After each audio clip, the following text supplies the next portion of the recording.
एक चूँकि बात निकली राहुल गांधी की, वो कह रहे हैं कि उनका जो न्याय पत्र है वो देश के विकास का विजन है। उनका ये कहना है कि ये घोषणा पत्र ही है जो देश को आगे ले जा सकता है विकास के रास्ते पर। आपको, चूँकि आप एनालाइज कर रहे हैं चीज़ों को, आपको कितना व्यवहारिक लगता है ये घोषणा पत्र? और दूसरा, आपने उनके घोषणा पत्र की तुलना मुस्लिम लीग के घोषणा पत्र से की है और वो कह रहे हैं कि भाई हमने तो मुस्लिम वर्ड का यूज़ ही नहीं किया। मैंने तुलना नहीं की है, मैंने कोई कंपैरिजन नहीं किया। मैंने सीधा सीधा समझाया है कि मुस्लिम लीग की जो सोच है, मुस्लिम लीग की छाप इनके मैनिफेस्टो में है। और आप हर चीज़ में देखिए, जो मुस्लिम लीग की सोच रही है, जो भाषा रही है, वही चीज़ें इनके मैनिफेस्टो में नज़र आ रही है। वो कपड़े कोई भी पहना ले, लेकिन हिडन एजेंडा साफ दिखता है। उन्होंने उन्होंने उन्होंने बोला है हमारा घोषणा पत्र देख के मोदी जी बहुत चिंतित है। ऐसा है कि उनको हमेशा ये रहता है कि मोदी डर जाता है, मोदी डरा हुआ है, हम बोलेंगे तो भूकंप आ जाएगा। अब उनको अपने आनंद में जीने दीजिए ना। और उसमें कुछ विजन जैसी बात लगी आपको घोषणा पत्र? उनको मजा आना चाहिए, आने दीजिए ना। कांग्रेस का जो आर्थिक सर्वे के बारे में बात कर रहे हैं आजकल, सो अभी सिचुएशन देश में जो सिचुएशन के हिसाब से देखा तो ये जरूरत है इकोनॉमिक सर्वे। पहली बात यह है कि उनके व्यवहार से तो लगता ही है, देखिए इन दिनों काफी युवा लीडरशिप उनकी कांग्रेस छोड़ के बाहर निकली है। और उनका एक मुद्दा यह है कि कांग्रेस पार्टी को पूरी तरह माओवादियों ने कब्जा कर लिया है। अब वो हर चीज में इस प्रकार का देश में लाइसेंस राज लाने के मूड में है।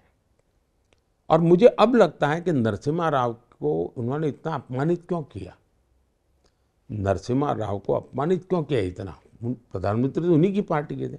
उसका एक कारण, नरसिम्हा राव की सरकार ने जो रिफॉर्म किए और जो लाइसेंस राज में से नरसिम्हा राव ने बाहर लाने की कोशिश की, ये इस परिवार को खटका और वो फिर से तलाश में है कि देश को लाइसेंस राज में कैसे लाया जाए।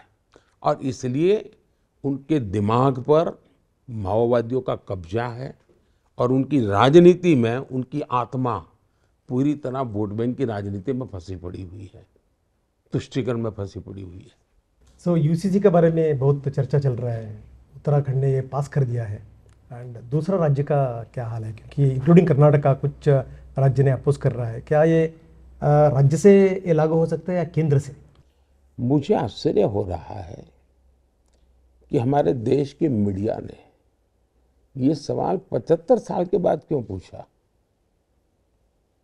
देश आजाद होने के बाद हर प्रधानमंत्री को, हर सरकार को पूछना चाहिए था कि जब संविधान में लिखा गया है, संविधान की भावना है, तो आपने लागू क्यों नहीं किया, ये पूछना चाहिए था।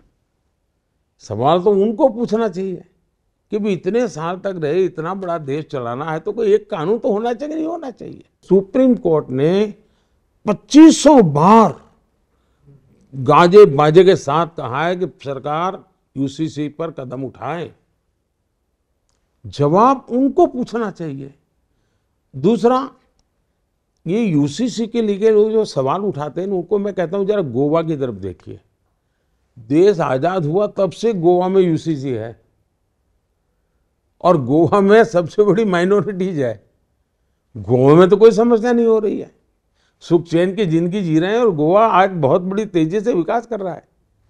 तो सभी राज्यों को अब लगने लगा है कि अगर गोवा में सुख शांति, सुख चैन की जिंदगी समान नागरिक से है तो राज्य करो। हम तो पहले से कमिटेड हैं, हम तो मैनिफेस्टो में हम कहते आए हैं, हम जब किस प्रकार से इसको आगे बढ़ना, कैसे बढ़ना, वो व्यवहार परिस्थितियों में हम रास्ता निकालते रहते हैं।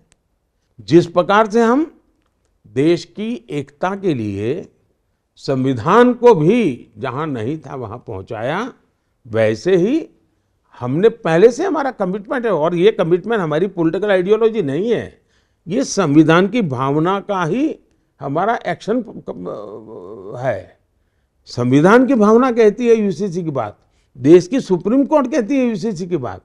हम तो जो देश की संवैधानिक संस्थाओं ने हमको कहा है, हम करने के रास्ते खोज रहे हैं और इसलिए जनता का आशीर्वाद मांग रहे हैं।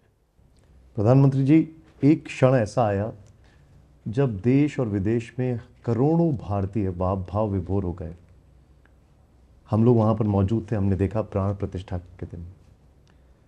प्राण प्रतिष्ठा की अगर बात की जाए तो विपक्ष का यह आरोप है कि भारतीय जनता पार्टी राम मंदिर पर अपना हक जमाना चाहती है, इसीलिए हम प्राण प्रतिष्ठा में नहीं आए। आप क्या कहेंगे इस पर? प्रभु राम को ये इतनी कम सामर्थ्यवान मानते हैं क्या? मतलब इनको इतना नॉलेज नहीं है, परम पिता परमेश्वर पर कोई अधिकार कर सकता है क्या?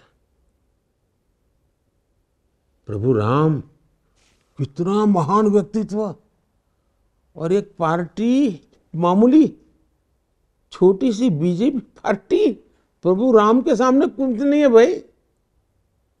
ये लोग कैसी बात करते हैं?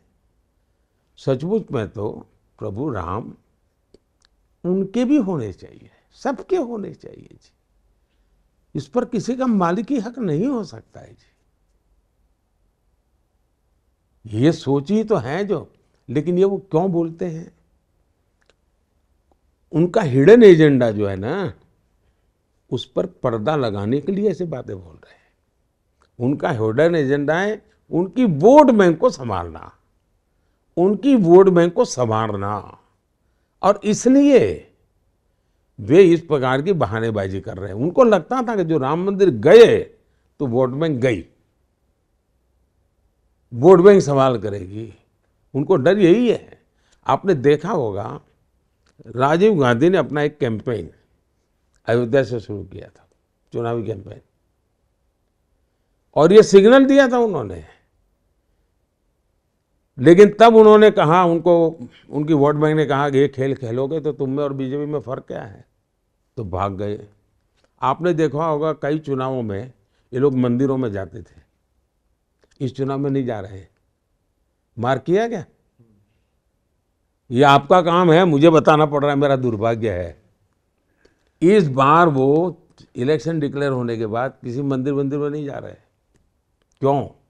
क्योंकि उनको डांट दिया गया था पिछले चुनाव में कि मोदी मंदिर करता है, तुम भी मंदिर करोगे तो हम तुमको और मोदी में फर्क क्या देखेंगे। और इसलिए वोट बैंक को बचाने के लिए मंदिर जरा बंद कर दिया है। हो सकता है मेरा इंटरव्यू देखने के बाद शायद ड्रामा कर ले, बात अलग है। तो इनका खेल वोट बैंक के आसपास है। उनको देश की भावना, देश के लोगों के सपने, संकल्प कोई लेना देना नहीं है।